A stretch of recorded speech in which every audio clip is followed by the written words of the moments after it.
Greetings. Today's the day. If you watched me a while ago, making infusing my oils for herbal salves, to make some herbal salves for use here at the Crone House, I made them, and I said that we needed to let them infuse for about 2 months. Well, that was back. These were made in March, so it has been 3 months, and it's ready, and I'm ready for it. This is a good time of the year, particularly for this. This is my all-purpose salve, which is a really good salve to use for all kinds of things. Not just rough hands and cracked elbows and heels, and it's good at this time of the year to put all of our feet, and when we're outside in the garden, working in the garden, our hands. We can use it all over our skin. It has a lot of amazing properties to it. It also helps protect your skin from the blazing sun and damage from wind and things like that. And you know, the dry heat that some of us really get at this time of the year. I looked here, I had it in, you might recall, my herbal grimoire that I made, and this was, I will link the video below for you in case you didn't get to see it, but where I collected the herbs. I have a section in here where I collected the herbs and flowers that I was going to be using in some of these products. Here we have mallow, which I got out of my yard after all the winter rains, and I dried it, and it has been waiting. And some of it I have taken, and some of the flowers and things I've taken, and herbs, and put them into, I've dried them, and then I put them into various oils to infuse. Just like we do the tinctures. For the tinctures, we put them in alcohol, and then it's for medicinal tincture that we take, a tonic that we take in by drinking it and imbibing it usually by mouth.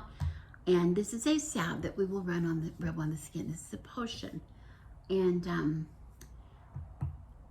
I want to just, before I go any further, I want to remind you that I think when we were talking about tinctures long ago, we said that you could use, I prefer using dried herbs and flowers because I don't want to water down my tinctures. A lot of people do. That's a point of controversy.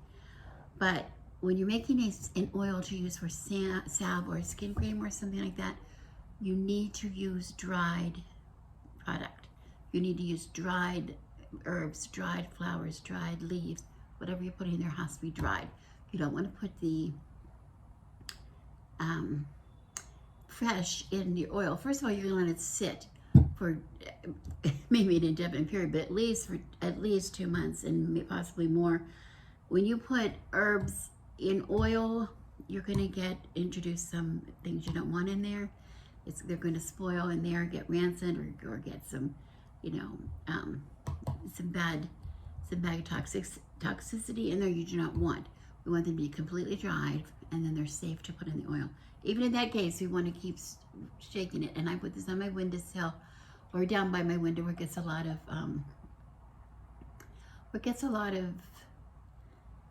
you know, it's light. It's not, I wasn't directly in the hot sun, but it was in the light, not in the dark like we do tinctures. And every day or so, I would give it a little bit of shake to make sure that it is all infusing. Now today is the day that I want to make it into a salve. And so I have just in front of me just a simple Pyrex pitcher. It could be a bowl, it could be anything. I have a mesh screen. Now I could line this with cheesecloth if I was so inclined. I don't think I am because I don't really care if things go through it. I can always put it through a sieve again if I need to. But right now, I just want to get the big things out of here. But anything left in here is just going to be, you know, lavender petals or nothing wrong with that, or pieces of, you know, rose. So anyway, I'm just going to take this and I'm going to let this drain really, really, really well. And I'm just pouring it through. I don't even have to do it all at once. I can do a little bit at a time, and I can squeeze it. And this is something that I saw somebody else do, and I loved it, to show how the goodness is now coming all out of these herbs and things. I want you to listen if you can. It's crispy. They're crispy in there because they are completely all the nutrients that we want to get out of the flowers and herbs.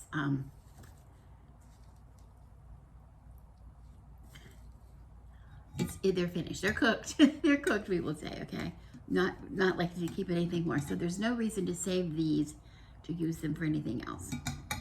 Okay, so I'm not gonna pour it all in right now because I want to use it, and I'm only going to use a small amount. Right now I have 16 ounces, and for this recipe I'm only going to use probably 4 ounces, I think. Let me look here. Yeah, I'm going to make a half recipe because I'm going to be making salves and putting them in the 2-ounce tins. That's what I like. I do sometimes in 4 ounces, but I find 4 ounces, it's big and there's no reason to it. 2 ounces lasts a long time. So I don't need this much. I only need 4 ounces for this recipe. But once I have infused the oil, I can then store it in, just say, in a jar without the herbs and things in it. And it lasts pretty much indefinitely on the shelf. There I would keep it in my cupboard. So, but I just wanted to get enough out of here that you could see, because I want to show you the process. Before I show you anymore, while it's just the last bits are draining through here, I wanted to tell you that, I remind you what was in this. This is a recipe of my own doing because of what I have on hand. But if you want to make your own, you can put any kind of amounts in here. I mentioned that to you before. Any kind of things for whatever the property is you want to make the salve for. You would infuse your oil with the things that you want, okay? For instance, for this, it's just an all-purpose salve. I have things right in here. I had calendula flower. I had rose petals. I had mallow leaves. I had lavender flowers and leaves, morning glory flowers, and hibiscus flowers. And this was all infused here into, I used avocado oil in this case. Though I would usually use olive oil because I always have olive oil, but I had a lot of avocado oil left over from soap, so I decided to use avocado oil. And again, it has been just in this jar. I filled it about halfway full, and then I filled it to the very top with the avocado oil and just shook it pretty much daily, or as often as I thought about it. And for 3 months, this has been 3 months. Okay, so I'm going to transfer this oil and do something else, but I just wanted to show you that part first. What else I wanted to show you is, what I want to tell you is, I'm also on the windowsill, just so I can compare some of the things that we might use. I also have a bite and sting salve that I have just to put on, like mosquito bites, which I have terrible mosquito bites in the summer, or if I go anywhere, or bee stings. If you have a bee sting, it could soothe you that way. It also could help soothe, irritated scrapes and things like that. Sunburn, some kind of rash would soothe that, would be something. And in that recipe, I used some mallow again, some calendula again, and because those two are very, very, the properties of those are very healing properties. Some of the other properties, like the calendula, like the rose petals that I had in here, it's very hydrating, and that's why I put rose petals in it. I put lavender flower and leaves in it. Morning glory is a very soothing. It can help take care of wrinkles. It can also take care of scars, reducing scarring. So I would put anything where we're concerned about something like that. That's why I would put morning glory flower in there. Hibiscus is good for help reduce the natural aging process. So it's a really good moisturizer. It also is very smoothing and firming to skin that has been traumatized through whatever, even if it's just age. Okay. Then I have another one. The third jar that I made of these of oils for salve was an antifungal, which is really good for all kinds of fungus problems, whether it's always foot or whatever you have, because it has ingredients that would protect and fight infections or these kind of things, particularly fungal infections, which can be a real bugger. Okay, and in that one, I used things that I do not grow, that I do know that I had to obtain from an organic source. Things such as astragalus root, neem leaves, and things like that. And I think I told you when I was showing you how to make this video, how to make this. I think I might have shared that with you. If not, I think I shared it with, I was making the oil itself, making the, putting the ingredients in the actual oil. I'll show you how I measured it out. Okay, so I just want to say that it's up to you. It's a very personal thing what you put in. I don't expect anybody, I share with you what I make, but I don't expect anybody to copy my recipe because you probably don't have exactly the same ingredients that I have on hand.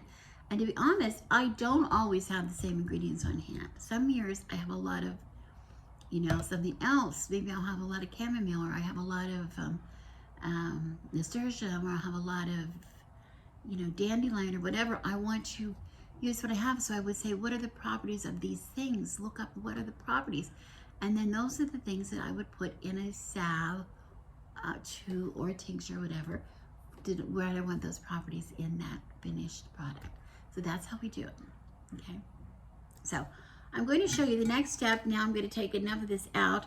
And in my recipe for salve, I'm going to just do a half of a recipe, but it's very, very simple. It's just a matter of proportion. And this is the recipe that I'm going to show you today is how to take whatever your oil is. In this case, it is oil made of calendula, rose, mallow, lavender, morning glory flower, and hibiscus. Okay, taking that oil, taking the bits out of it, and then combining that in proportions, specific proportions in my salve recipe, which that's what I'm going to share today. So any kind of salve oil you have, oil for salve, you can follow my proportions to get a really nice product of the salve itself. Okay, so that's what I'm going to be showing you next. I'm going to get it into a little saucepan because we have to heat these things up to get them to combine properly. Okay, for this part of the recipe, I need to have a scale. It's very important that you have one. If you don't have one, I will link to one below this video because you need to make sure that you have weight. Whether you do that in grams or you do that in ounces, it doesn't matter. But you don't measure by cups or volume. You measure by weight. So I'm going to I have a small saucepan here that I'm going to use this on my stove to heat. So I'm going to put that onto my little scale, turn it on. I'll turn on first just to show you. Turn it on first. And I'm going to put my saucepan on, but then I'm going to make sure I tare it. There's a button on here called tare it or return to 0, however yours works, so that it says again, the empty saucepan on the scale says 0, and I'm having it, making sure it says ounces, not grams. This is one that has the units, different units, and I want to use ounces. Okay, so in my recipe, I'm going to use equal parts, let's say one part, whatever the part is, equal parts beeswax, shea butter, and then I'm going to use equal parts this infused oil and the coconut oil. So it's going to be equal parts the infused avocado oil and the infused coconut oil, okay? So in this case, I'm going to use 2 parts of these and 1 part of these. So I'm going to use, in my case, I want to make 6 2-ounce containers. My recipe is for 6 4-ounce containers, so I'm going to cut it in half. And instead of 8 ounces of the infused oil, I'm going to use 4 ounces of the infused oil. So that's in here. And I just make sure it says 0 again. And I'm just going to pour some oil in here.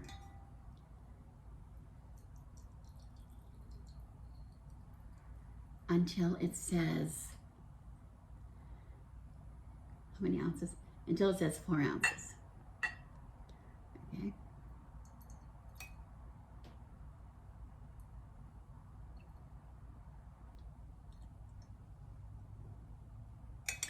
And that's 4. Whoops. And that's 4. Okay, I can set this aside.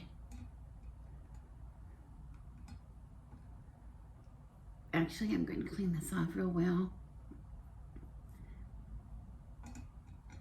because I'm going to use this to stir. Let me move this away.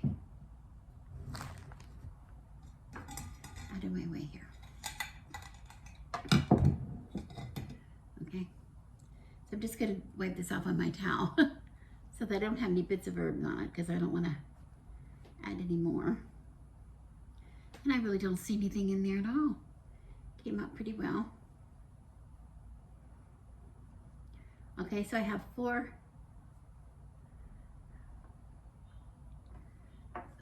4 ounces of my infused oil, so I'm going to put 4 ounces of this unrefined coconut oil. And this is a really good brand. This comes from Costco. And you can get this also on Amazon if you want to. I can put a link to it in case you don't have a Costco near you and can't get a delivery, but it's a really good kind. There's other kinds of coconut oil that would work just as well, but the unrefined is best. I think it's a little better for what you're doing here for salves and things like that. This is what I use for soap, so I always have this on hand, and we also use it for cooking sometimes.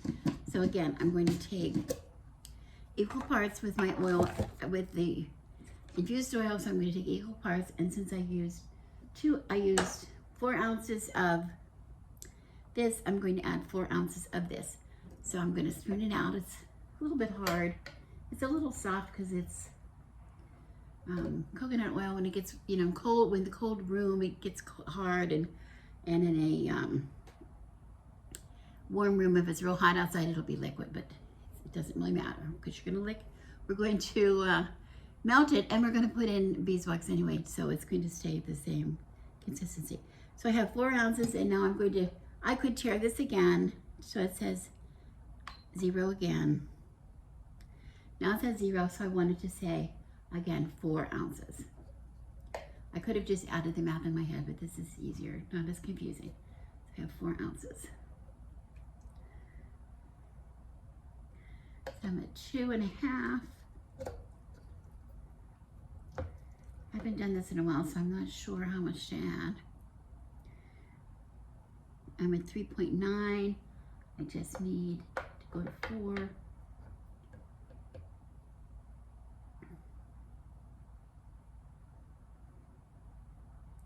And there we are, 4 ounces. That was pretty easy. Okay. So I have 4 ounces of the infused avocado oil. I have 4 ounces of the unrefined coconut oil. And I'm going to next add some shea butter. And shea butter is wonderful to use in things. I use shea butter all the time in soap making. It's kind of messy to measure out, but it's a really lovely kind of a oil for it. Fortunately, it's very good for the skin, so if you get it all over your hands, you can just put it in.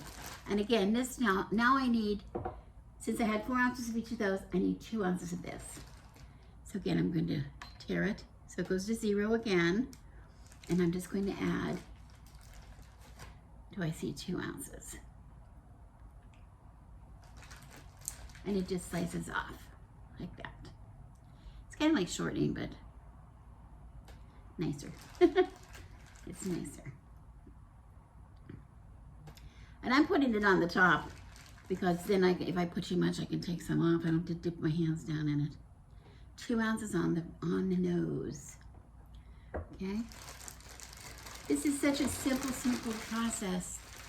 I don't want to be insulting by showing you. I'm afraid you're going to think, well, why are you showing me that? That is so easy. But it's intimidating, I think, if you have never done it. It's like making soap. If you've never done it, you like to be shown. And I will promise, some people have asked me, I will promise you to show you how I make soap. But I make it, it's a little time-consuming process. It's not hard to do, but it takes some time. So that's why I haven't done it. The final ingredient that we need is beeswax. And beeswax is not for people, do not use this. I want to say this right now. If you're going to make a bite and sting recipe to guard against bee stings. If somebody is allergic to bees, please do not use beeswax in the salve if you're going to give it to them or have them use it. And be sure you're going to put your label, whatever you do, be sure you label it with all the ingredients in there. Because some people are definitely allergic to bees. And you don't certainly want to be giving them anything in beeswax if they cannot handle it. Some people can be allergic to bees and not the wax, but I would not risk it.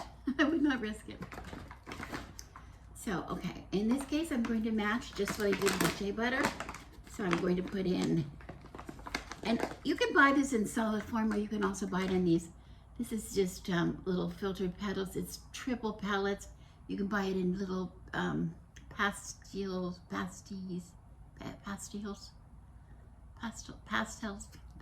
whatever, something. They're little smaller, bigger pieces, but this is really fine. So I'm going to be careful putting this in. I want to have, again, 2 ounces. I'm constantly checking, so I'm going to tare, go back to 0. And I want to put in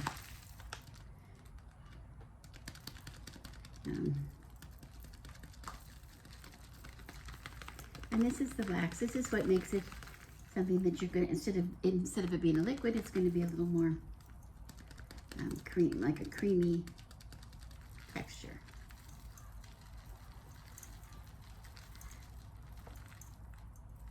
And there we go, 2 ounces.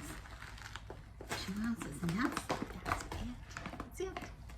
Okay, so all I'm going to do now is I'm going to take this saucepan, little saucepan I have, and I'm going to put it on my lowest heat on my stove. The lowest heat I have. I don't want to burn it. I want to be very gentle when I make it. And stir it. I'm going to be stirring it with this as it melts.